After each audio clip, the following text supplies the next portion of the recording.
Assalamualaikum warahmatullahi wabarakatuh.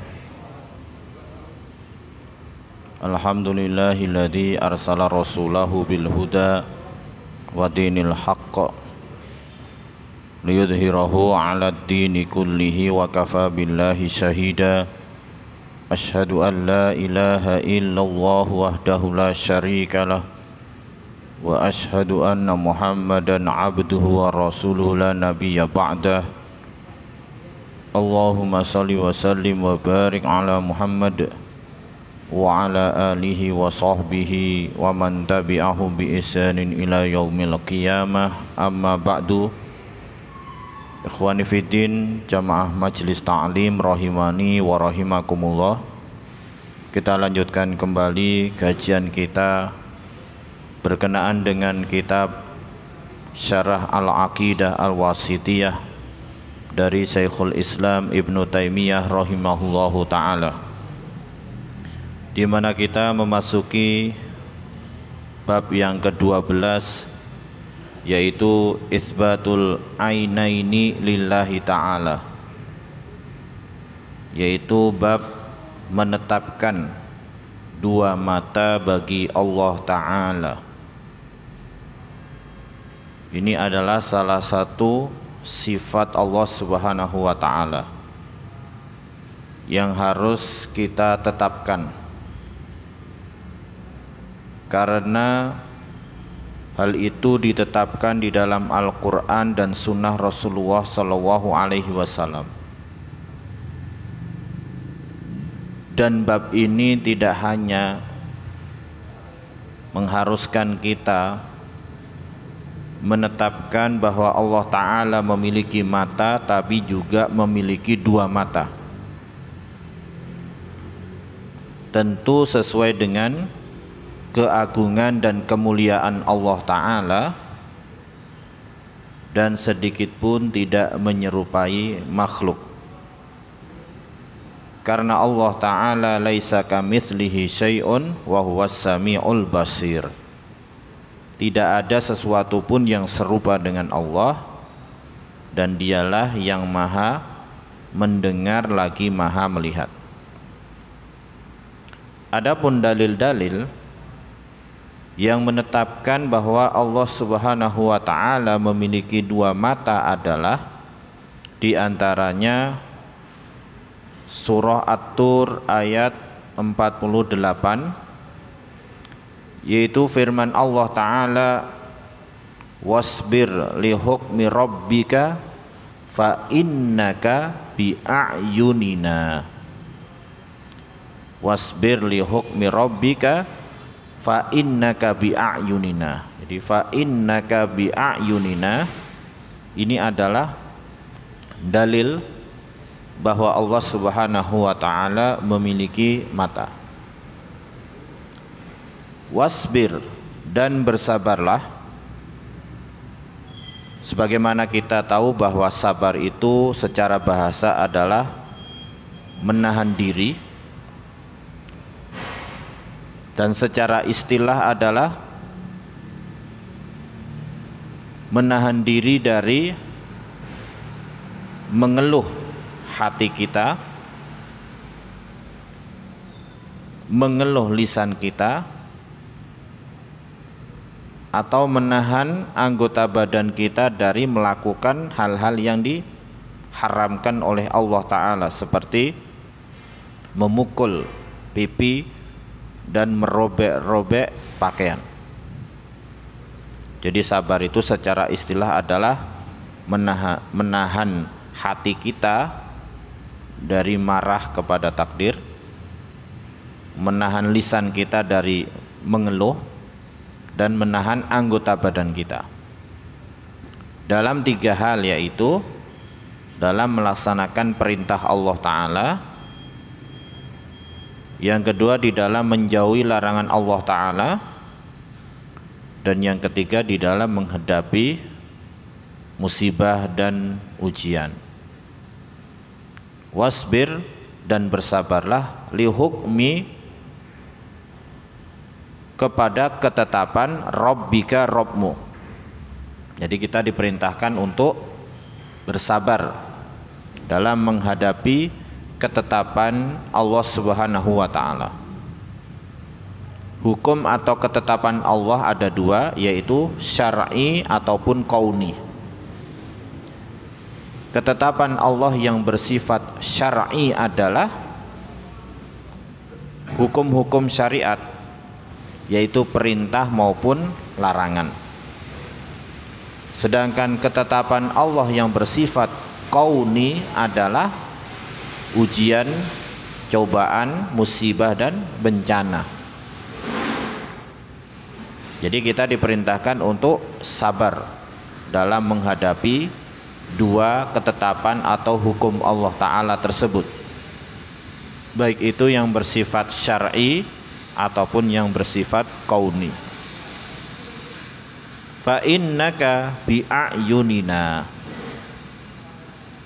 bersabarlah dalam menghadapi ketetapan Rabbmu. Fa innaka, karena sesungguhnya engkau, hai Muhammad, bi'ayunina, bi itu dengan ayun, jamak dari ainun, yaitu mata.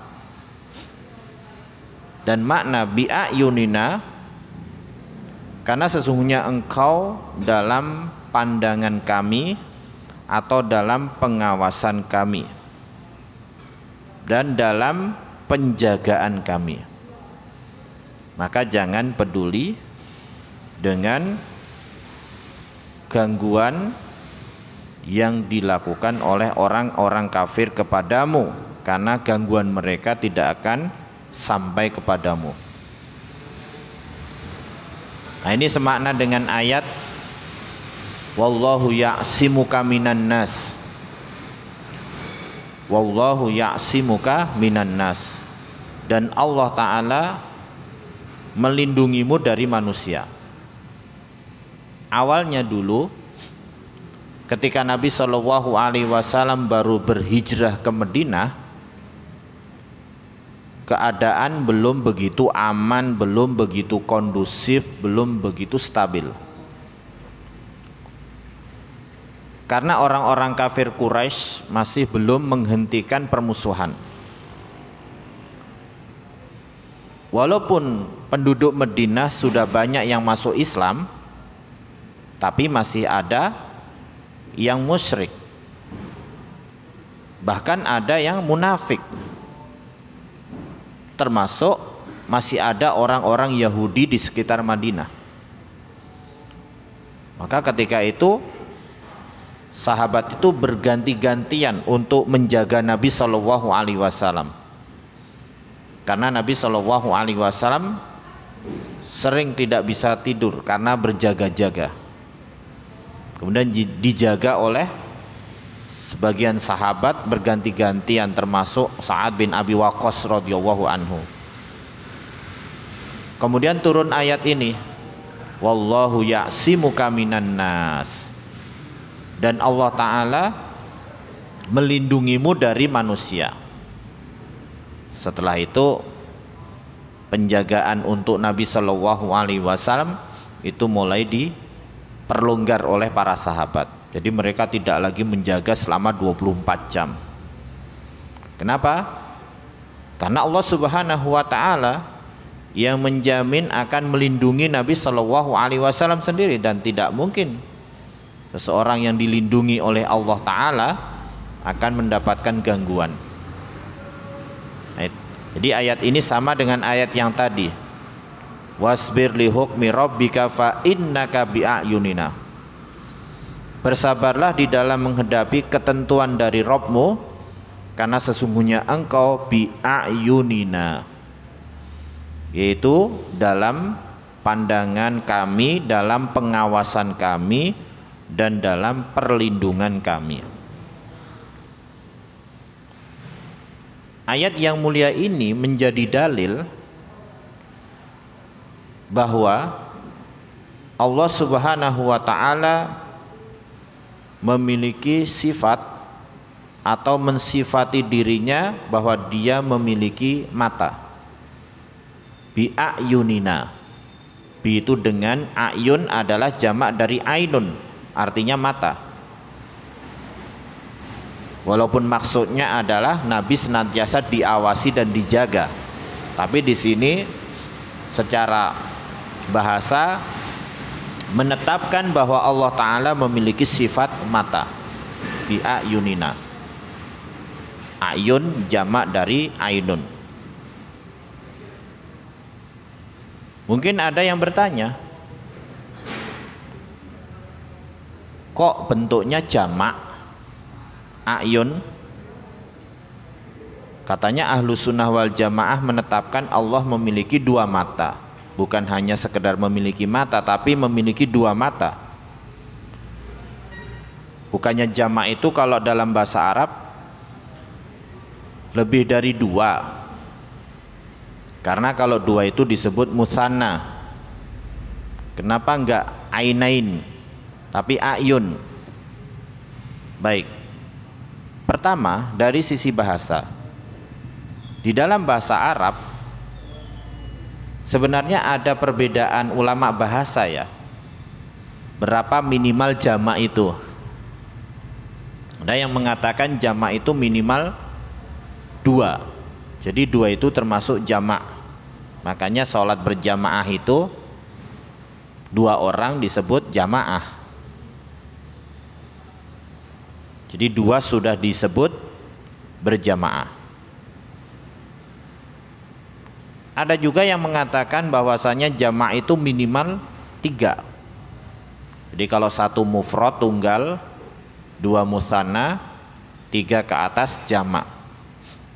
Nah, berarti di sini Allah Ta'ala memiliki mata lebih dari dua dong. Kenapa menetapkan Ahlus Sunnah wal Jamaah itu dua saja? Baik. Pertama, kata ayun yang merupakan bentuk jamak dari ainun itu tidak menunjukkan jumlah atau bilangan. Tapi kita sudah jelas bahwa itu menunjukkan bahwa Allah memiliki sifat mata yang hakiki sesuai dengan keagungannya, kemuliaannya, tidak menyerupai makhluk. Tapi kata ayun di sini tidak menunjukkan bilangan, tapi menunjukkan ta'zim, pengagungan. Jadi menunjukkan pengagungan untuk Allah Ta'ala. Sebagaimana terkadang kalau kita memuliakan seseorang, kita tidak mengatakan kaifahaluka, tapi kaifahalukum, kum kalian, padahal cuma satu, untuk memuliakan, mengagungkan. Masmukum, bukan masmuka. Seperti dalam ayat inna nahnu nazzalna dzikra wa inna lahu lahafidun. Sesungguhnya kamilah yang menurunkan Al-Qur'an dan kami juga yang menjaganya. Nah, di sini kan menunjukkan jamak kami, padahal Allah Ta'ala esa. Tujuannya untuk apa? Mengagungkan dirinya. Demikian juga dalam kata ayun tadi. Jadi ketika disebutkan dalam bentuk jamak bukan menunjukkan bilangan lebih daripada dua, tapi menunjukkan pengagungan untuk dirinya. Apalagi kata ayun itu disambungkan, disandarkan kepada kata ganti na, kami, bi ayunina, dengan mata-mata kami. Nah, ini juga tujuannya untuk apa? Mengagungkan. Sebagaimana dalam ayat tadi, inna nahnu nazzalna dzikra wa inna lahu lahafidun. Jadi ayat yang mulia ini menunjukkan bahwa Allah Ta'ala memiliki mata dan dua. Nanti disebutkan di dalam dalil yang lain. yang menegaskan kalau Allah memiliki dua mata. Nah, kemudian kita beralih dulu ke dalil yang kedua yang juga menjadi dalil yang menetapkan bahwa Allah memiliki mata, yaitu surah Al-Qamar ayat 13-14. Wa hamalnahu ala dzati alwahi wa dusur tajri bi a'yunina jazaa'al liman kana kufir. Wa hamalnahu, dan kami angkut dia,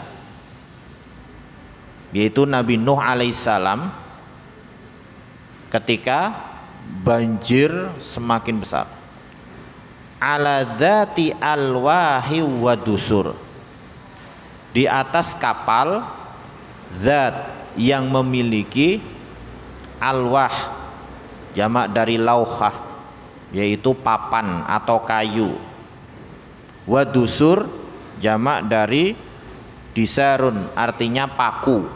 Nah, jadi kami angkut dia Nuh alaihissalam di atas kapal yang terbuat dari kayu-kayu dan dikokohkan dengan paku-paku yang diikat antara papan-papan kayu itu dengan paku-paku.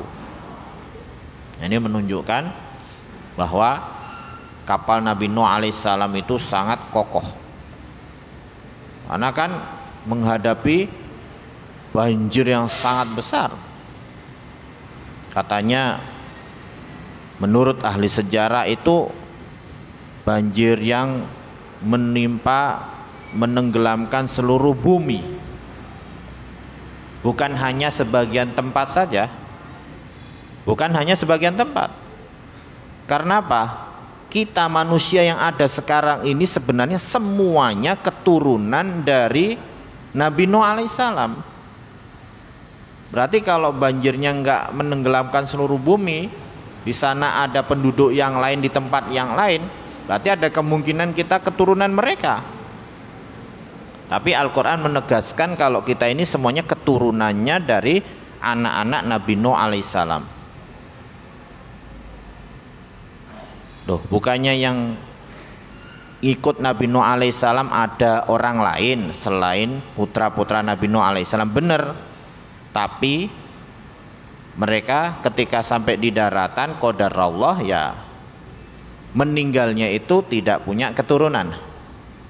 Wa ja'alna dzurriyyatahu humul baqin, dan kami jadikan duriyahnya, keturunan Nabi Nuh alaihissalam itu yang tersisa.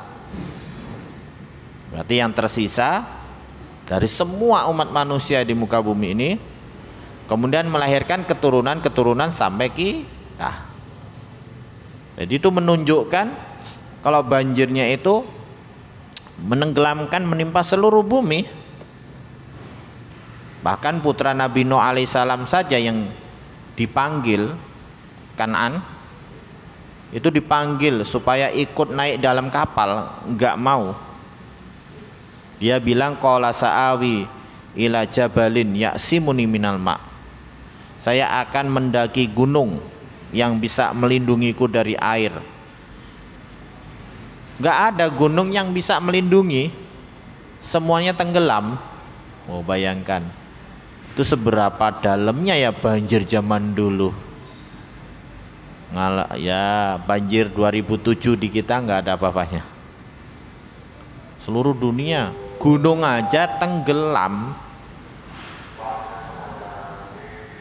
Bahkan ketika banjir surut, kapal Nabi Nuh alaihissalam itu berhentinya di sebuah bukit, yaitu bukit Al-Judi, wastawat alal Judi. Kemudian berlabuhlah kapal itu di bukit Al-Judi. Oh, berlabuh di bukit Al-Judi, berarti di atas bukit, berarti banjirnya memang benar-benar dalam. Dan Al-Judi ini adanya di Turki loh, nyampe ke Turki nanti. Nah, ini menunjukkan kalau memang banjirnya dulu memang benar-benar besar. Dan kita juga tahu bahwa penduduk dulu, manusia dulu kan memang tinggi-tinggi, ya kan?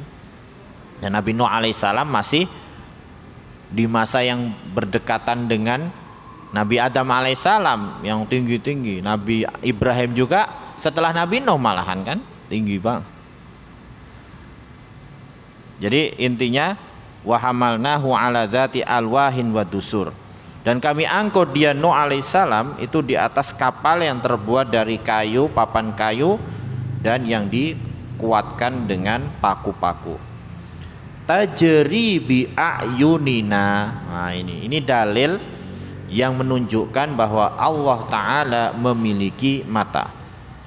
Tajri, di mana kapal itu berjalan, bi a'yunina, yaitu dengan pengawasan kami, dengan pandangan kami, dengan perlindungan dari kami. Jazaa'an liman kana kufir, sebagai balasan bagi orang yang dulu kufiro, diingkari, yaitu Nabi Nuh alaihissalam. Artinya apa?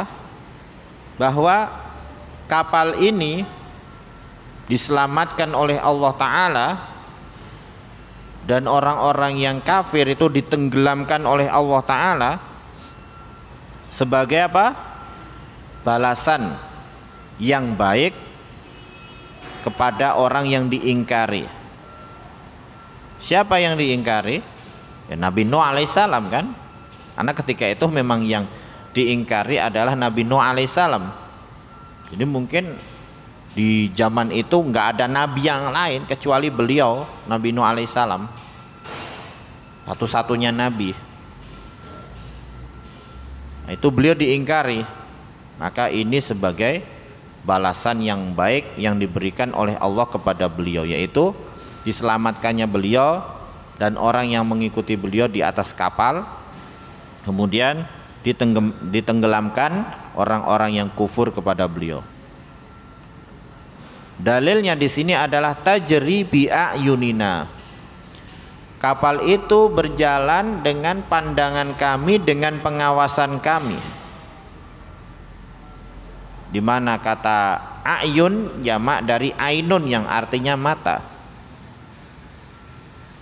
Berarti ini menetapkan bahwa Allah Subhanahu wa taala memiliki sifat mata sesuai dengan keagungannya dan kemuliaannya, tidak seperti makhluk, karena Allah Ta'ala laisa kamitslihi syai'un wa huwas samiul basir. Kemudian sama seperti sebelumnya, kenapa di sini dijamakkan a'yun? Apakah berarti Allah memiliki mata lebih daripada dua? Tidak selalunya seperti itu bentuk jamak, karena jamak bisa dimulai dari dua, ataupun kalau jamak itu dimulai dari tiga ke atas, ini tidak bermakna menunjukkan bilangan, tapi menunjukkan pengagungan kepada Allah Ta'ala. Demikian juga disandarkan dengan kata na, tajri bi a'yunina, seperti ayat sebelumnya tadi. Kemudian ayat berikutnya yang menjadi dalil bahwa Allah Ta'ala memiliki mata adalah surah Toha ayat 39. Surah Toha ayat 39. Wa alqaitu 'alaika mahabbatan minni walitusna'a ala aini. Wa alqaitu, dan aku menganugerahkan, kata Allah Ta'ala, alaika kepadamu ya Musa, mahabbatan minni, yaitu kecintaan dariku, walitusna'a ala aini, dan supaya engkau tusna'a, yaitu dijaga, diasuh, dididik, ala aini, dengan pengawasanku, dengan perlindunganku.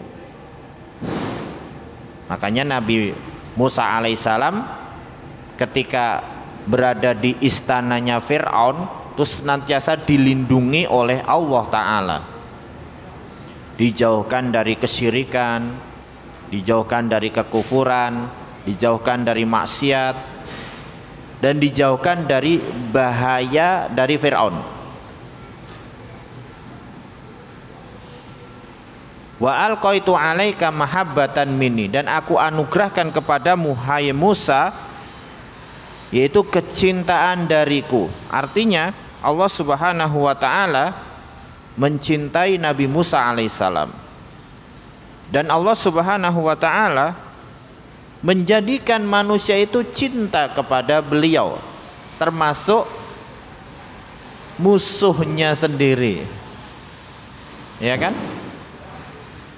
Karena kita tahu bagaimana Nabi Musa alaihissalam dilahirkan, bagaimana Nabi Musa alaihissalam kemudian diasuh oleh ibunya, kemudian bagaimana kita tahu bahwa Fir'aun itu ketika itu sedang takut akan ada seorang anak dari Bani Israel yang menghancurkan kerajaannya, membinasakannya. Akhirnya dia bikin aturan bahwa setiap anak laki dari Bani Israel dibunuh semua. Jadi anak yang lahir laki-laki semuanya dibunuhin. Karena khawatir apabila salah satu yang lahir itu yang dimaksudkan oleh tukang sihirnya, dukunnya yang akan menghancurkan kerajaannya. Berarti memang di sini menunjukkan kalau apa yang diramalkan oleh tukang sihir dukun itu memang benar-benar terjadi, ya. Ya enggak? Berarti ada kalanya mereka benar dong. Iya. Ada kalanya mereka itu benar, bisa meramal, karena mereka bekerja sama dengan jin dan syaitan. Tapi semua itu ketika benar tidak lepas dari takdir Allah Subhanahu wa ta'ala. Jadi mereka ramalannya A, bertepatan bahwa takdir Allah Ta'ala juga A. Karena kadang-kadang ramalannya B, sedangkan takdir Allah Ta'ala A misalnya, yang enggak bertepatan, enggak sesuai. Tapi walaupun demikian, artinya walaupun apa yang diramalkan oleh dukun, tukang sihir itu terkadang sesuai dengan kenyataan, bukan berarti kita boleh meminta tolong kepada mereka, bukan berarti kita boleh bekerja sama dengan mereka, bukan berarti kita boleh membenarkan mereka, ya. Kadang orang awam itu fitnahnya dari sisi bahwa apa yang dia lakukan itu sesuai kenyataan, makanya mereka terfitnah terus percaya. Contoh, sakit berobat dengan pengobatan yang misalnya enggak syar'i, mereka diberi nasihat jangan berobat dengan itu enggak syar'i, enggak boleh, mengandung syirik, enggak boleh. Dia bilang gini, nah, tapi kan buktinya memang sembuh. Kalau seandainya itu salah, nggak syar'i, pasti nggak berpengaruh, pasti nggak memberikan hasil. Gitu kan orang awam kan gitu kan. Jadi yang membuat mereka percaya itu apa? Karena itu sesuai dengan kenyataan gitu loh, terbukti. Padahal yang namanya sihir, dukun, ramalan itu kadang-kadang memang sesuai dengan kenyataan, seperti yang diramalkan oleh tukang sihir atau dukunnya Fir'aun, bahwa akan ada anak laki-laki dari Bani Israel yang akan menghancurkan kerajaan Fir'aun. Terbukti kan? Apakah berarti mereka itu benar terus kita boleh percaya? Enggak. Semua itu karena takdir Allah. benernya mereka bukan berarti kita boleh percaya. Jadi kalau ada orang awam nih percaya dengan sesuatu, gak hanya dukun tukang sihir, percaya dengan suatu keyakinan, dan ternyata qadar Allah sesuai dengan kepercayaannya, terbukti gitu ya. Terus dia bilang kalau ini salah, gak mungkin terbukti seperti ini. Sering begitu. Kita bilang tukang sihirnya Fir'aun dulu pernah meramalkan bahwa kerajaan Fir'aun akan dihancurkan oleh seorang anak dari Bani Israel, dan itu terbukti. Apakah berarti kita boleh percaya dengan dukun dan tukang sihir itu? Ya kan? Gak boleh. Ya itu sama kayak gitu tadi. Karena terkadang apa yang diramalkan oleh orang, apa yang diyakini oleh orang itu terkadang sesuai berjalan sesuai dengan takdir Allah Ta'ala.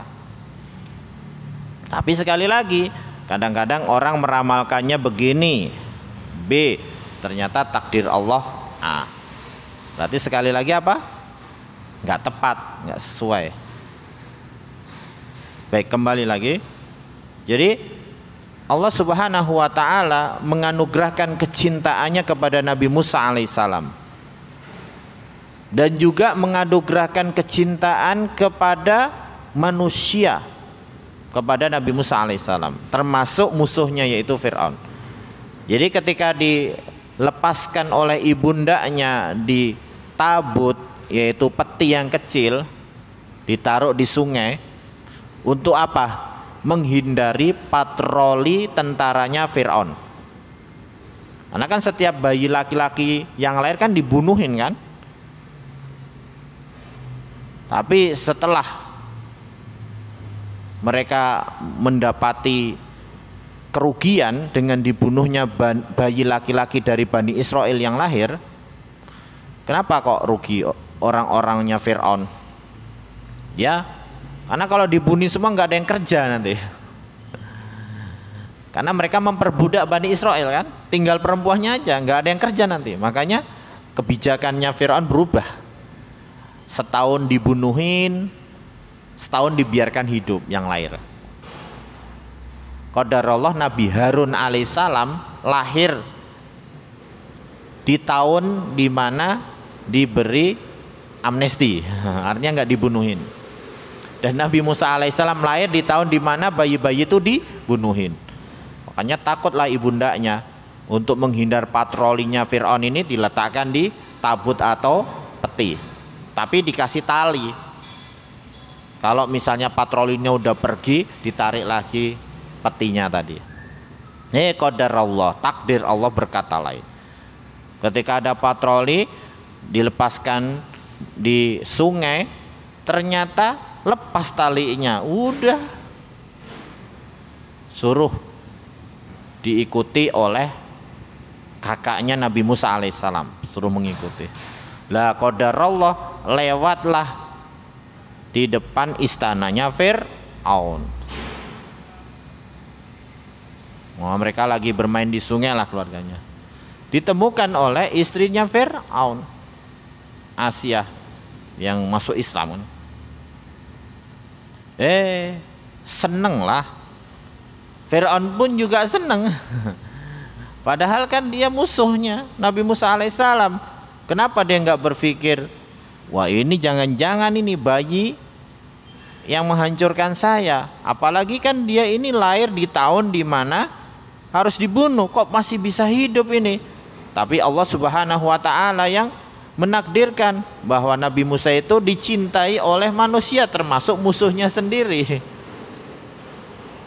Lah mungkin ibunya udah takut kan, ibunda Nabi Musa alaihissalam udah takut ini, waduh lepas ditemuin oleh Fir'aun dan keluarganya, pasti habis ini. Tapi Allah Ta'ala senantiasa melindungi, bahkan sampai kemudian seneng diasuh. Jadi bukan dibuang lagi atau dibunuh, tapi malah diasuh di dalam kerajaannya Fir'aun. Itu menunjukkan bahwa Allah Subhanahu wa taala senantiasa melindungi hambanya. Walaupun hambanya ini nggak punya kekuatan sama sekali, seorang bayi yang kecil yang lemah, nggak bisa apa-apa, dilindungi oleh Allah Ta'ala.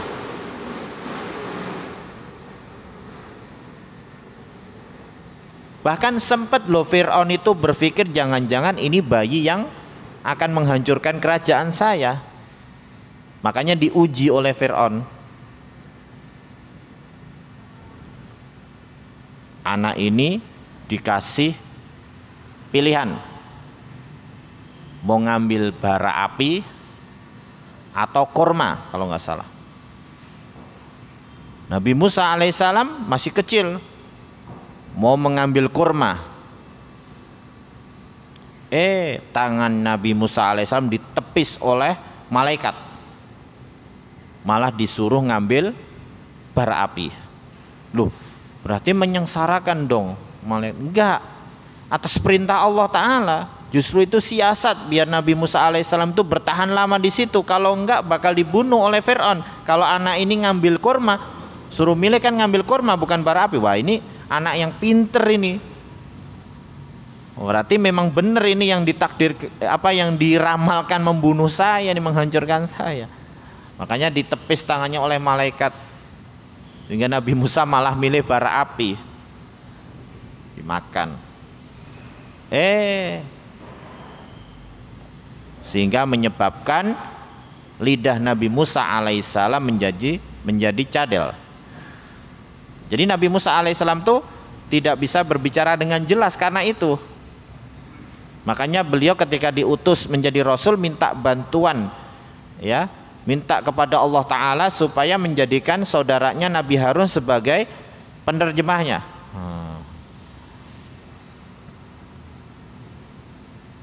Karena Nabi Harun alaihissalam yang menerjemahkan, karena Nabi Musa alaihissalam tidak berbicara dengan jelas. Makanya beliau berdoa, wahlul uqdatan min lisani yafqahu qauli. Ya Allah, bukalah satu saja ikatan yang mengikat lisanku. Yang penting mereka bisa ngerti apa yang saya ucapkan. Dikabulkan oleh Allah. Tapi bukan berarti kembali kepada semula, berbicara dengan jelas, enggak. Yang penting orang-orang bisa paham. Sehingga Nabi Harun alaihissalam yang menjadi apa? Penolongnya, penerjemahnya, yang menyampaikan maksudnya. Jadi dilindungi oleh Allah Ta'ala. Walitusna'a ala aini, dan supaya engkau hai Musa diasuh, dididik ala aini. Ain itu artinya mata, aini mataku. Maksudnya ala aini adalah dengan pengawasanku, dengan perlindunganku, kata Allah Ta'ala. Jadi memang dilindungi oleh Allah Ta'ala tadi Nabi Musa alaihissalam sampai beliau besar, selalu dilindungi oleh Allah Ta'ala.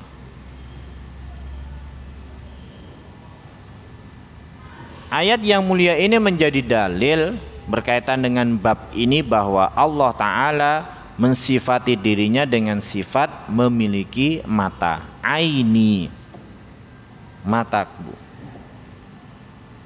Dan di sini menggunakan bentuk tunggal, ain. Kalau tadi menggunakan bentuk jamak, berarti kan yang tadi dengan yang ini kan tidak menunjukkan bilangan kan? Kalau tadi yang mengatakan berarti lebih dari 2 dong, karena jamak itu kan minimal 3. Lah ini kenapa bentuknya tunggal? Berarti 1 dong. Nah, intinya tidak menunjukkan bilangan berapa. Cuman kenapa ahlu sunnah wal jamaah menetapkan bahwa Allah Ta'ala memiliki 2 mata, itu disebutkan di dalam hadis.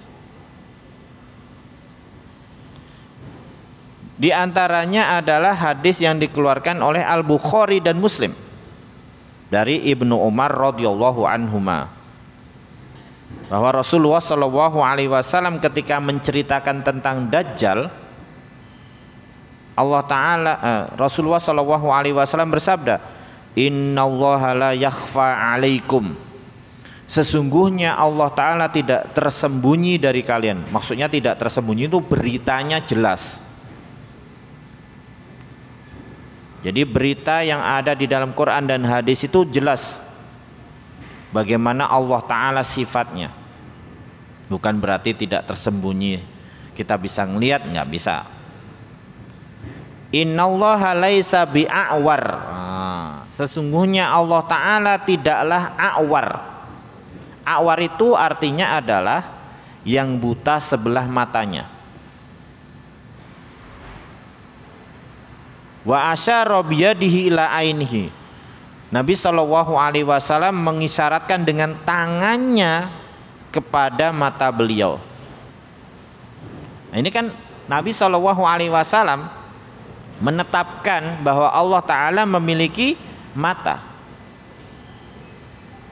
dan juga menetapkan bahwa Allah Ta'ala memiliki dua mata. Loh, kenapa dua mata? Karena ketika Nabi SAW mengatakan sesungguhnya Allah Ta'ala tidaklah a'war, artinya yang buta sebelah matanya, berarti ini menunjukkan bahwa Allah Ta'ala tidak buta sebelah matanya, artinya Allah memiliki dua mata. Wa annal masih ad-dajjal, dan sedangkan masih ad-dajjal a'warul ain al-yumna, mata sebelah kanannya itu buta. Jadi intinya Nabi SAW mengatakan bahwa Allah Ta'ala tidaklah seperti Dajjal. Loh, kenapa kok dibandingkan begitu? Karena Dajjal itu mengaku sebagai Tuhan. Karena Dajjal itu ketika muncul mengaku sebagai Tuhan. Sedangkan dia jelas sekali bahwa Dajjal itu muncul dengan keadaan mata sebelah kanannya itu buta. Berarti keliru ya kalau orang menggambarkan Dajjal itu matanya satu di tengah itu. Karena Nabi SAW tidak mengatakan Dajjal itu satu matanya. Beliau mengatakan a'warul ain al-yumna, sebelah kanannya buta. Berarti yang melihat sebelah kirinya.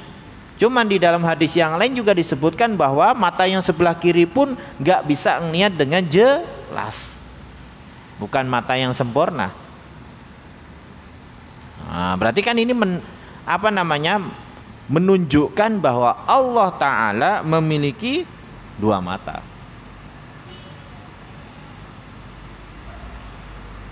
Ka'anna ainahu inabah tofiyah. Ditegaskan lagi oleh Nabi SAW bahwa seolah-olah mata Dajjal itu inabah tofiyah, buah anggur yang menonjol. Jadi yang sebelah mata, yang sebelah kanan tadi kan mata Dajjal tadi, itu yang buta itu bola matanya itu menonjol seperti buah anggur. Tapi yang melihat adalah sebelah kirinya. Itu pun juga dalam riwayat dijelaskan kalau itu tidak melihat dengan sempurna juga.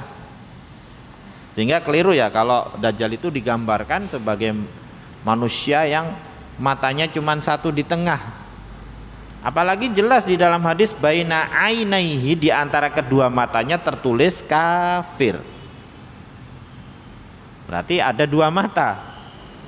A'war yang artinya sebelahnya buta, dan itu sebelah kanannya.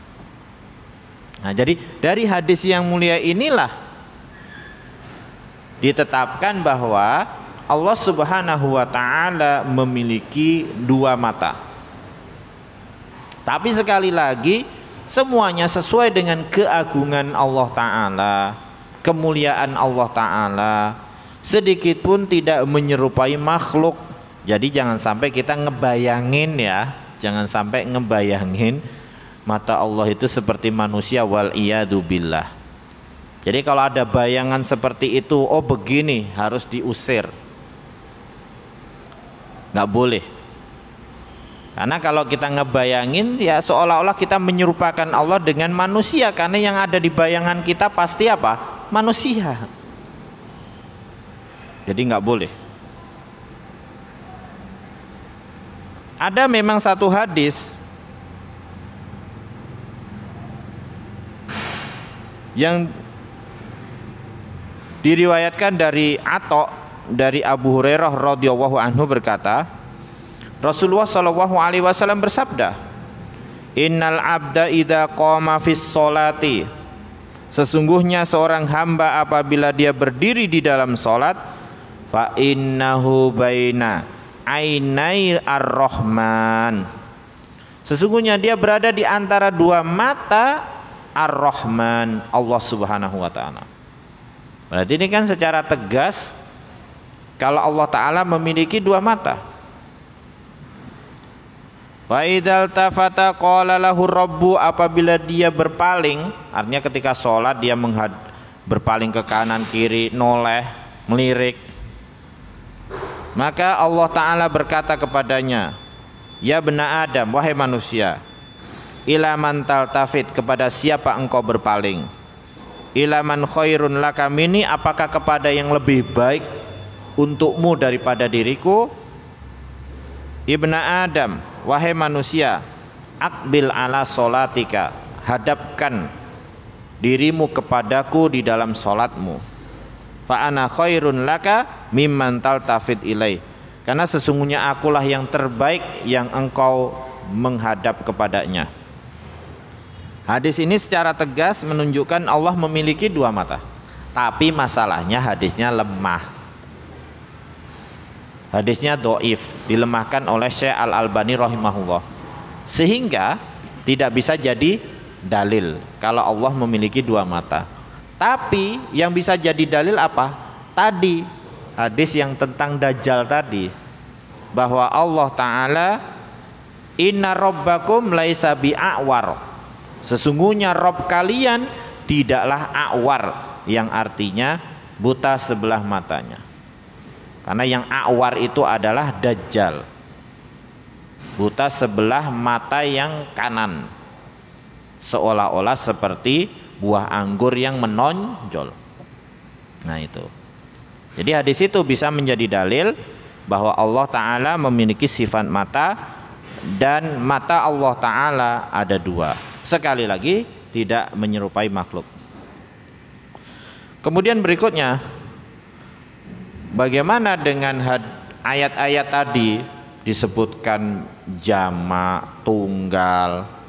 Tadi sudah kita pelajari bahwa ya, jamak itu bisa saja menunjukkan minimal dua,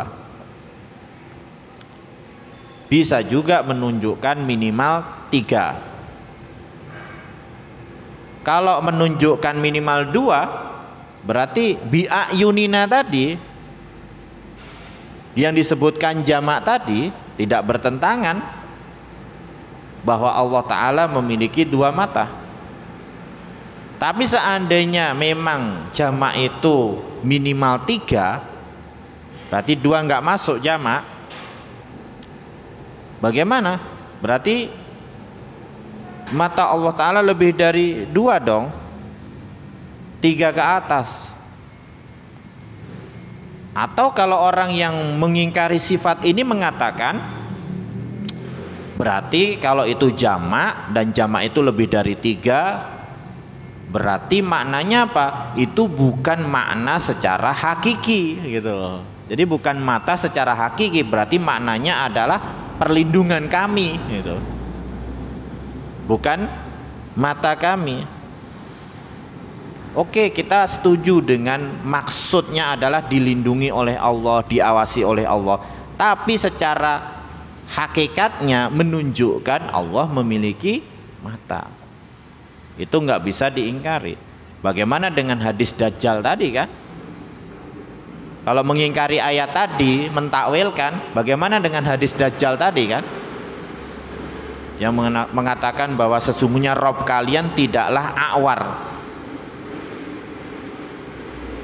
Ya, Berarti mensucikan Allah dari a'war berarti menetapkan kesempurnaan bagi Allah Ta'ala.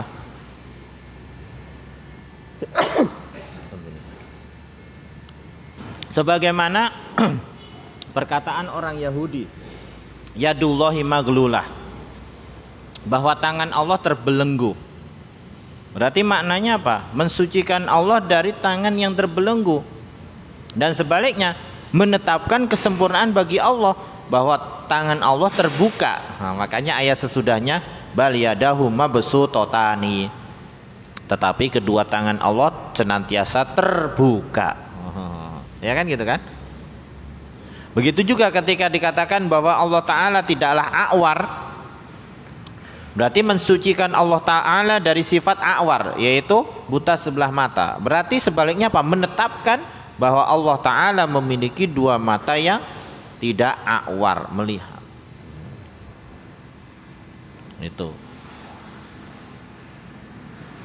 Baik. Dan bahasa Arab ketika dia bentuk jamak, itu terkadang tidak menunjukkan bilangan. Sekali lagi, tapi menunjukkan apa tadi? Pengagungan. Pengagungan. Seperti inna nahnu nazzalna dzikra wa inna lahu lahafidun. Sesungguhnya kami yang menurunkan Al-Qur'an dan kami yang menjaganya. Oh, kami ini kan kalau secara bahasa lebih dari satu. Tapi apakah maksudnya begitu kan? Enggak, menunjukkan ini apa ini? Allah mengagungkan dirinya. Sesungguhnya kami yang menurunkan Al-Qur'an dan kami yang menjaganya. Demikian juga dalam ayat ini, tajri bi a'yunina. Ini untuk mengagungkan Allah Subhanahu wa taala. Apalagi di dalam bahasa Arab, kadang-kadang jamak itu tidak menunjukkan bilangan. Contoh di dalam surah At-Tahrim ya, in tatuba ilallahi faqad saghat qulubukuma. Jika kalian berdua bertobat kepada Allah, ini kaitannya dengan Aisyah dan Hafsah radhiyallahu anhuma yang bersepakat untuk ya karena cemburu kan wajar menyulitkan Nabi Shallallahu Alaihi Wasallam sehingga beliau kemudian mengharamkan minum madu, ya kan? Intatuba, jika kalian berdua bertaubat kepada Allah Ta'ala, faqad saghat qulubukuma, maka sungguh telah condong kepada kebenaran qulubukuma. Qulub itu kan jamak dari qalbun kan? Tapi kan jelas yang dimaksudkan hati di sini bukan jamak, bukan lebih dari 2, 3, 4 atau enggak kan? Karena yang dimaksudkan dalam ayat ini siapa? Dua orang, yaitu Aisyah dan Hafsah radhiyallahu anhuma. Iya kan? Jadi bukan kulub artinya, karena setiap manusia punya berapa hati? Satu hati kan? Berarti maksud kulub ini bukan 3, 4, 5, bukan bilangan yang banyak orangnya, enggak, tapi memang kadang-kadang disebutkan jamak itu tidak menunjukkan bilangan. Buktinya apa? Kulubu kuma. Kuma itu kalau dalam bahasa Arab 2 orang jelas. Yang punya hati berapa orang? 2, kuma. Tapi kata hatinya disebutkan jamak. Kok bisa? Ya memang begitu bahasa Arab, nggak ada masalah. Seperti di dalam surah yang lain, awalam yaro anna khalaqna lahum mimma amilat aidina an'aman fahum laha malikun. Itu surah apa ya? Yasin ya. Tidakkah mereka melihat anna khalaqna lahum, bahwasanya kami menciptakan untuk mereka mimma amilat aidina. Surah Yasin ayat 71.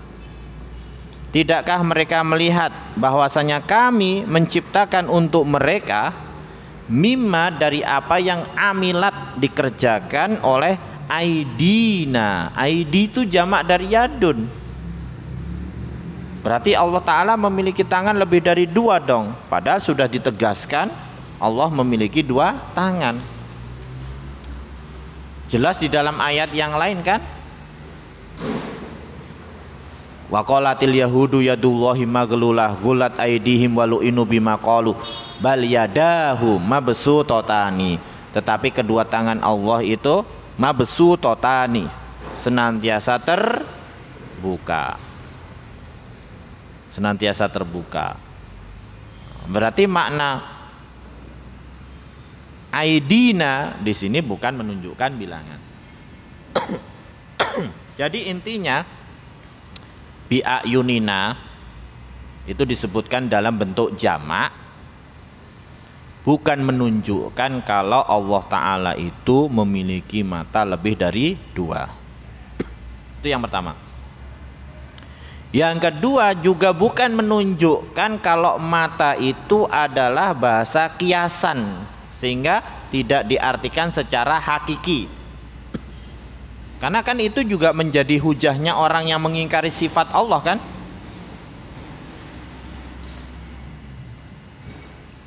Mereka bilang gini Pak, nah kan di dalam Al-Quran kadang-kadang disebutkan sifat mata itu jamak ayun, kadang-kadang disebutkan sifat mata itu tunggal bi'aini ya kan, ala aini tadi kan. Gak ada di dalam ayat yang menunjuk disebutkan langsung musanna dua, gak ada. Oh berarti itu bukan hakiki. Berarti itu maknanya perlindungan kami. Nah, itu hujah mereka yang mengingkari itu. Apa jawaban kita? Dalam bahasa Arab bentuk jamak, bentuk tunggal itu kadang-kadang tidak menentukan itu bilangan. Yang penting berarti itu menunjukkan sifat kan? Iya.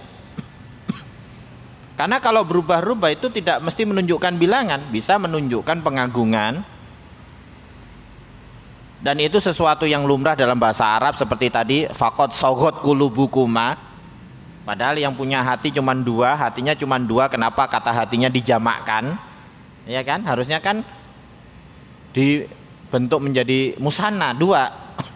Tapi kenapa dijamakkan? Itu sesuatu yang umum dalam bahasa Arab. Jadi ayun dijamakkan bukan berarti itu kiasan, bukan berarti mata Allah lebih dari dua. Itu sesuatu yang umum. Apalagi disandarkan dengan kami itu untuk mengagungkan Allah Ta'ala. Oke, kalau dalam ayat itu tidak menunjukkan bilangan, tapi kita menetapkan Allah punya mata. Berapa mata Allah? Berdasarkan hadis tadi, hadis Dajjal tadi, itu menunjukkan kalau Allah memiliki dua mata. Tapi sekali lagi sesuai dengan keagungan Allah, kemuliaan Allah Ta'ala. Nah itu maksudnya ya. Jadi umum kalau misalnya orang bilang naroka bi'ayunina, kami melihatmu dengan mata-mata kami, padahal yang berbicara cuma satu orang, umum. Biasanya untuk menunjukkan apa, pengagungan diri orang-orang itu. Nah itu. Tapi kalau di dalam Islam syariat nggak boleh mengagungkan diri kecuali Allah Ta'ala mengagungkan dirinya. Kalau kita mengatakan kami itu biasanya untuk mewakili, biasanya juga mewakili yang lain. Jadi kita berbicara atas nama yang lain juga, bukan diri sendiri. Baik. Nah, itu berkaitan dengan sifat mata bagi Allah Subhanahu wa Ta'ala. Kemudian yang ke-13, isbatus sam'i wal basar lillahi ta'ala, menetapkan pendengaran dan penglihatan bagi Allah Ta'ala. Tuh, kenapa enggak disamain dengan bab sebelumnya menetapkan sifat mata bagi Allah? Enggak. Mata itu sifat dzatiyah yang tidak pernah lepas dari Allah Ta'ala, sebagaimana wajah Allah, sebagaimana kedua tangan Allah. Tapi kalau mendengar, melihat, Itu lebih kepada sifat fi'liyah, perbuatan yang Allah Subhanahu wa taala melihat, mendengar kapanpun dia kehendaki, bagaimanapun dia kehendaki. Tapi bukan berarti kemudian terkadang Allah melihat, kadang nggak bisa ngelihat, nggak gitu juga, enggak. Ya. Menetapkan sifat mendengar dan melihat bagi Allah Ta'ala, ini juga sama dengan sebelumnya, berdasarkan ayat-ayat Al-Quran. Di antaranya surah Al-Mujadilah ayat 1.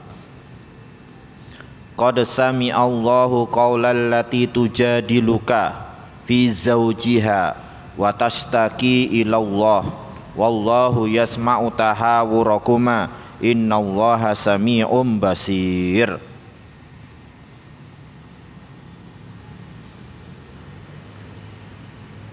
Sungguh Allah Ta'ala mendengar. Nah, berarti ini menunjukkan Allah Ta'ala memiliki sifat mendengar. Qaulal lati, perkataan wanita yang tujadiluka, mengadukan kepada Muhammad fi zaujiha, perihal suaminya, wa tashtaki ilallah, dan dia mengadu kepada Allah. Wallahu yasma'u tahawurakuma, dan Allah Ta'ala mendengarkan pembicaraan kalian berdua. Sesungguhnya Allah maha mendengar lagi maha melihat. Nah, ini kaitannya dengan masalah dihar. Dihar itu di zaman Nabi SAW belum diutus, artinya di zaman jahiliyah, itu menjadi salah satu bentuk talak atau cerai. Dihar itu dari kata dohrun, punggung, yaitu ketika suami berniat untuk mengharamkan istrinya dengan mengatakan engkau bagiku seperti punggung ibuku, maka setelah itu diharamkan, ya talak.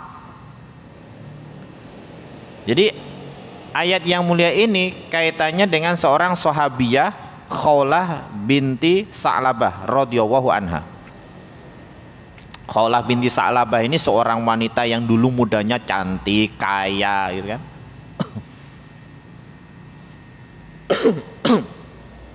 Menikah dengan seorang sahabat namanya Aus ibnu Somit, saudaranya Ubadah ibnu Somit radhiyallahu anhu. Satu hari Aus bin Somit ini ingin bergaul dengan istrinya. Kemudian istrinya menolak. Kemudian dia marah. Kemudian dia mengatakan, engkau telah haram bagiku, engkau seperti punggung ibuku. Udah. Setelah itu menyesal. Karena kalau sudah mengatakan seperti itu dianggap talak di zaman jahiliyah kan. Mengadulah Khawlah binti Sa'labah radhiyallahu anha ini kepada Nabi SAW. Ya Rasulullah, ya, aku seorang pemudi dulu yang cantik, yang kaya, ya kan. Terus menikah dengan Aus bin Aus ibnu Somit, hingga ketika harta saya sudah habis, saya sudah seput, sudah tua, ya kan. Kemudian dia mendiharku, menganggapku seperti punggung ibunya, mengharamkanku. Terus dia menyesal. Apa yang dilakukan ya Rasulullah? Rasulullah, ya karena belum ada ayat yang turun kan, dia diam. Kemudian tidak lama turunlah ayat ini. Sungguhnya Allah Ta'ala maha mendengar, telah mendengar ucapan wanita yang mengadu kepada Nabi SAW perihal suaminya. Nah, turunlah ayat, kalau pengen kembali lagi itu tidak dianggap cerai dalam Islam. Tapi kalau pengen kembali lagi, maka dia harus membayar kafaroh selain bertaubat. Apa kafarohnya? Memerdekakan hamba sahaya. Kalau nggak mampu, puasa 2 bulan berturut-turut. 2 bulan berturut-turut. Kalau nggak mampu, memberi makan 60 fakir miskin. Fa'ilam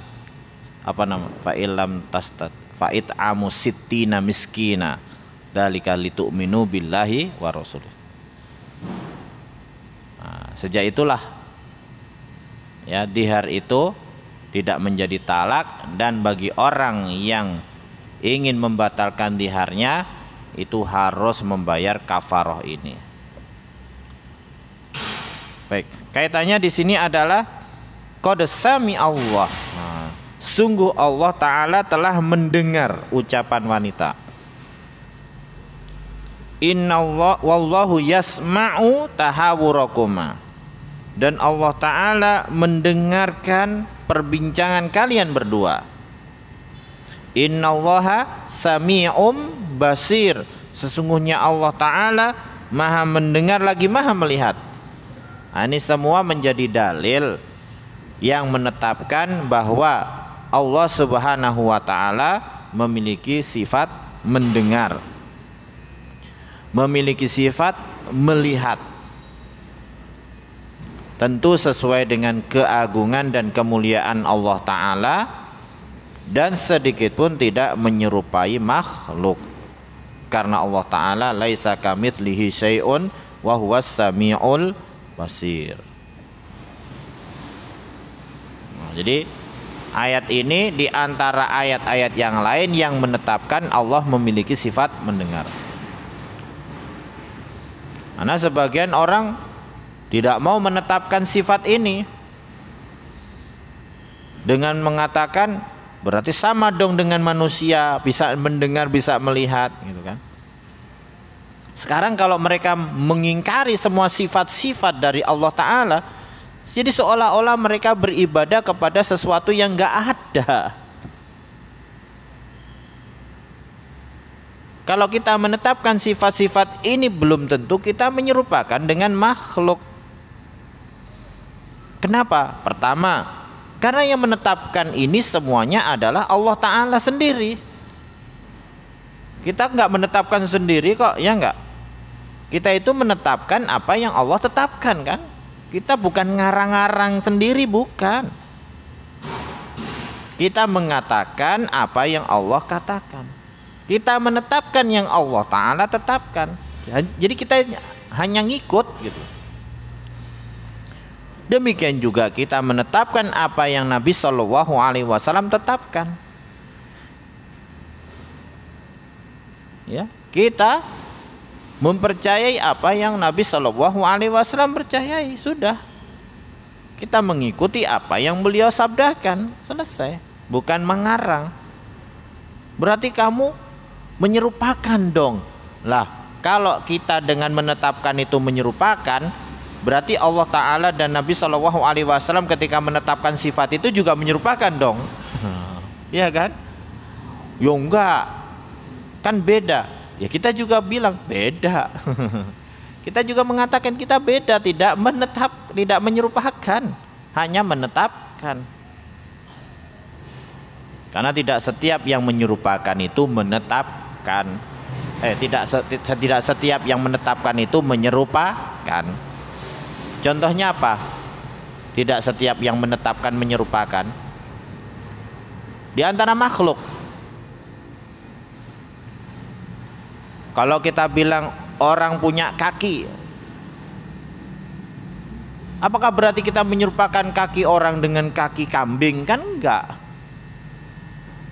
Kita mengatakan beda, manusia punya kaki sendiri, kambing punya kaki sendiri. Ya jangan disamakan. Karena kalau kita mengatakan manusia punya kaki, nggak pernah kita ngebayangin kaki kambing. Antara makhluk aja beda, apalagi antara pencipta dan makhluk. Jadi ketika kita itu menetapkan, sama sekali kita nggak boleh ngebayangin itu punya makhluk, ya. Itu salah. Jadi kalau kita misalnya menetapkan Allah punya mata, punya tangan, mendengar, melihat, jangan kita itu ngebayangin itu seperti manusia gitu, jangan. Karena Terkadang mungkin sering kebayang gitu kan, datang dalam bayangan kita seperti itu nggak boleh, itu namanya menyerupakan, harus dihilangkan bayangan itu. Nah itu mungkin yang membuat mereka yang mengingkari itu tidak mau menetapkan, karena kalau kita menetapkan itu langsung ngebayangin manusia, ya kan? Nggak boleh. Sebagaimana kita menetapkan sifat manusia ngebayangin makhluk lain juga kan nggak boleh. Paham kan? Nah, begitu juga ketika kita menetapkan sifat Allah, nggak boleh ngebayangin sifat manusia. Harus diusir bayangan itu. Nggak boleh ada. Nah, itu.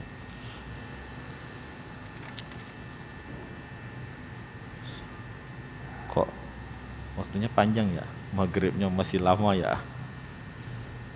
Baik, kita cukupkan dulu, kita buka untuk tanya jawab, silahkan.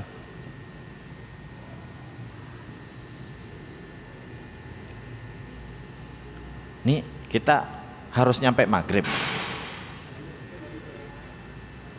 Pak Anwar bilang 14.30 14.30 sampai maghrib. 15.30 16.30 ya sampai maghrib. Maghribnya sekarang jam 6.20. Kita buka aja pertanyaan, silahkan. Silahkan. Silahkan.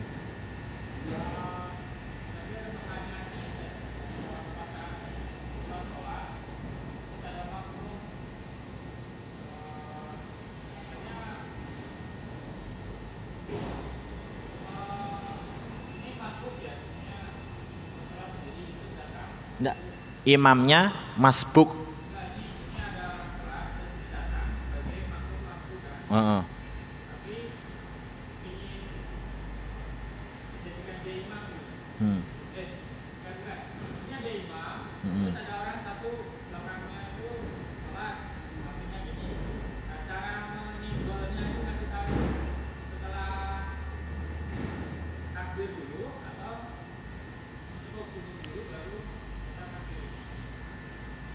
Jadi kalau mau memberikan isyarat bahwa dia mau bermakmumkan kepada orang tadi, sebaiknya sebelum takbiratul ihram.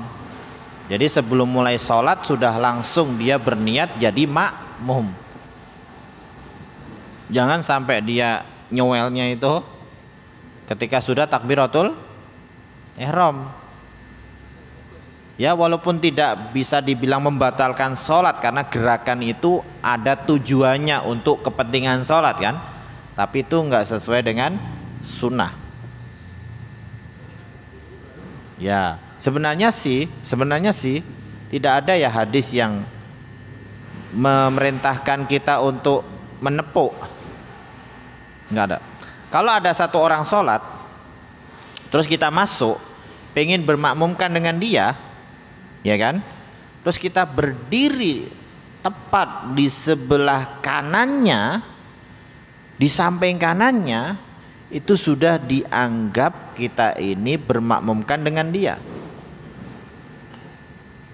Karena ketika Nabi SAW sholat di waktu malam, menjadi sholatnya awalnya sendirian, Ibnu Abbas radhiyallahu anhuma datang pengen bermakmumkan kepada Nabi SAW dalam sholat malam tadi.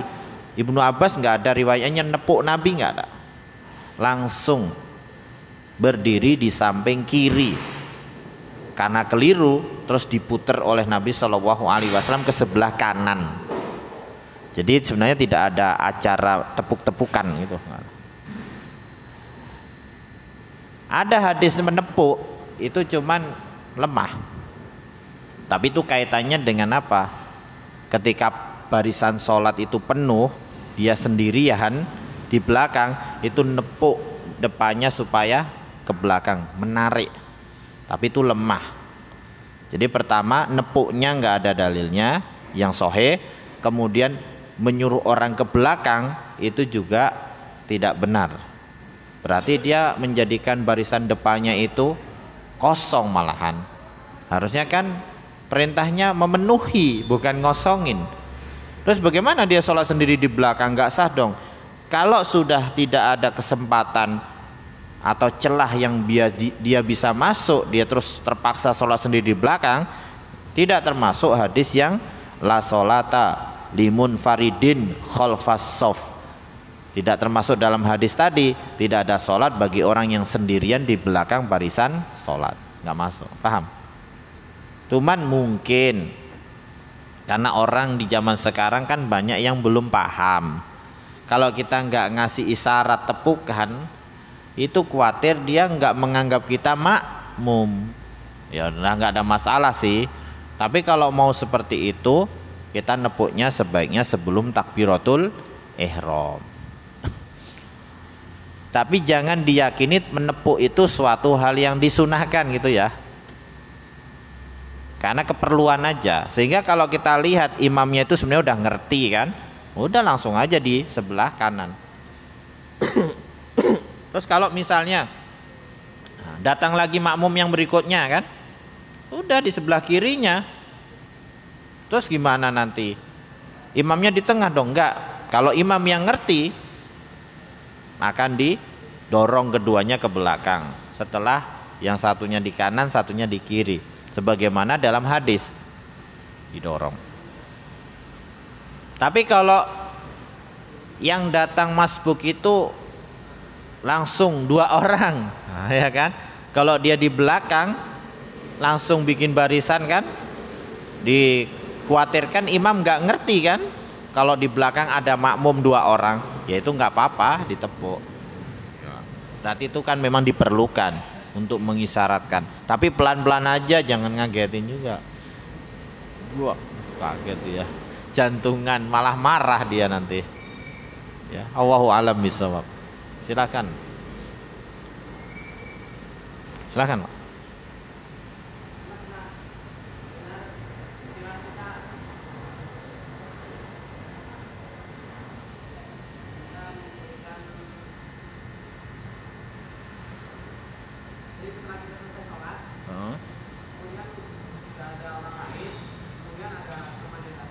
Sedekah. Ya, memang ada hadisnya. Jadi ketika ada seseorang yang masbuk setelah Nabi SAW selesai sholat, maka beliau bilang kepada seseorang yang sudah sholat, ya, adakah salah seorang dari kalian yang mau bersedekah? Saya Rasulullah. Akhirnya dia ikut sholat dengan orang tadi yang masbuk. Caranya gimana? Ya udah, dia menjadi makmum, ngikutin tadi dong. Iya. Dinilainya sholat apa itu? Ya sholat sunnah.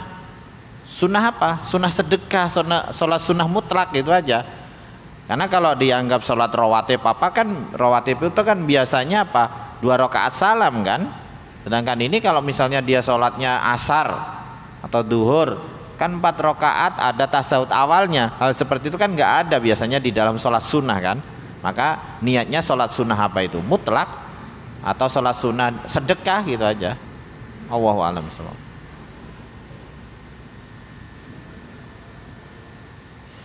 Ya, ada lagi? Silakan, Pak.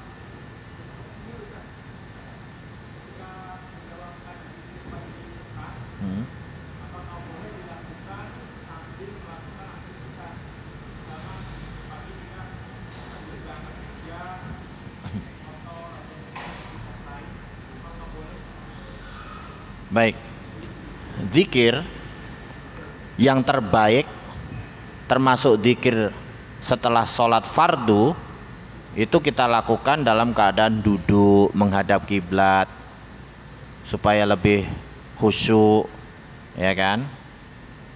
Tapi bukan berarti dilarang orang itu berzikir dalam kondisi berdiri atau berjalan atau menunggang kendaraan. Kenapa? Karena keumuman hadis bahwa Nabi SAW dulu yadhkurullah, berzikir kepada Allah Ta'ala di setiap waktunya. Di setiap waktu beliau zikir terus kepada Allah Ta'ala. Ya tentu kecuali ketika berada di dalam kamar mandi atau sedang berhubungan suami istri misalnya. Ini menunjukkan nggak ada masalah. Demikian juga ada ayat, walaupun ini kaitannya dengan perang ya, sholat dalam peperangan. Fa idza qadaitumus sholata fadhkurullaha qiyaman wa qu'udan. Ya kalau nggak salah, wa ala junubikum. Kalau kalian sudah menyelesaikan sholat, maka berzikirlah kepada Allah dalam keadaan berdiri atau duduk atau dalam berbaring, nggak ada masalah. Orang yang sakit sholatnya tiduran, zikirnya juga tidur, nggak ada masalah. Jadi longgar. Ya, cuman tadi kalau dibilang mana yang paling afdol, tentu dalam kondisi kita duduk menghadap kiblat, bahkan dalam kondisi kita punya wudhu, itu akan lebih bagus. Tapi kalau enggak juga enggak apa-apa, karena itu hanya sekedar sunnah. Ya, punya wudhu ketika berzikir itu sunnah. Apalagi kalau misalnya waktunya enggak ada, kita nih misalnya habis sholat subuh pengen buru-buru berangkat kerja, ya kan? Kalau kita zikir dulu duduk, bisa aja mungkin ketinggalan jemputan misalnya, yang ikut jemputan, atau misalnya kesiangan, kita langsung keluar sambil jalan zikir, sambil naik kendaraan berangkat kerja berzikir ba'da sholat juga nggak apa-apa, kata ulama, nggak ada masalah. Ya, termasuk zikir pagi dan petang. Allahu a'lam bishawab. Ada lagi?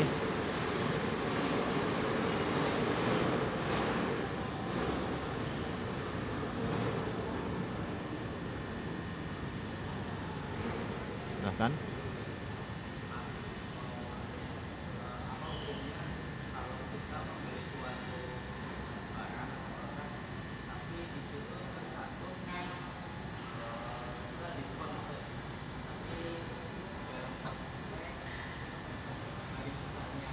Non muslim. Baik, apa hukumnya membeli barang dengan potongan harga pada momen hari raya di luar Islam? Ulama mengatakan kalau memang kita ini membeli barang itu karena perlu barangnya, kita nggak penting pun masalah itu hari besar mereka, hari raya mereka, itu nggak ada masalah. Kecuali kita memang ada niat untuk memuliakan hari itu, yang itu nggak boleh. Mungkin ada sebagian yang tidak paham kemudian bilang gini, oh kalau tanggal sekian bulan sekian itu saya paling seneng karena banyak diskon. Itu yang nggak boleh.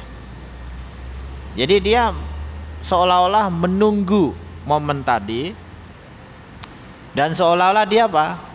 Mengagungkan, ikut meramaikan momen tadi.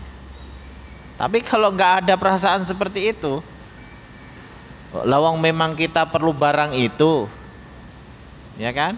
Qadarullah ya, memang kita senengnya dapat diskonnya, bukan karena perasaan mengagungkan itu, nggak ada masalah, insya Allah, kata ulama. Iya.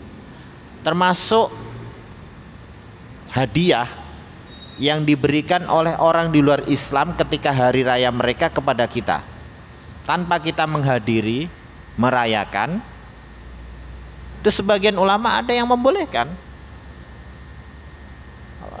ya kan? Itu jelas-jelas hadiah karena hari raya itu loh ya. Kalau ini kan diskon, itu bisa dibilang hadiah, tapi nggak selalunya karena hari raya itu kan. Karena bisa saja kita memang perlu kita beli gitu, bukan hadiah kan. Hadiah saja ada sebagian yang membolehkan. Sebagaimana dalam riwayat katanya Ali radhiyallahu anhu pernah menerima hadiah sebutir telur dari orang Majusi ketika merayakan hari raya Nauruz mereka. Hari Nauruz itu tahun baru orang Majusi. Mereka punya kalender sendiri. Jadi Ali radhiyallahu anhu menerima hadiah itu. Padahal itu jelas-jelas hari raya mereka. Sehingga sebagian mengatakan nggak apa-apa, asalkan kita nggak ikut merayakan. Tapi kalau kita sih lebih baiknya kita tidak menerima. Tapi susah juga kalau bertetangga dengan orang di luar Islam. Gimana coba? Tetangga kita datang ngasih makanan, waduh, gimana nih? Mau menolak itu susah. Makanya kalau kita ragu-ragu, mendingan kita kasih kepada orang fakir miskin. Loh kok boleh dikasih ke fakir miskin? Karena orang fakir miskin kita anggap mereka butuh. Kita anggap mereka ya terpaksa boleh kan memakan. Kalau kita kan enggak. Allahu a'lam bishawab. Ya, ada lagi? Silahkan.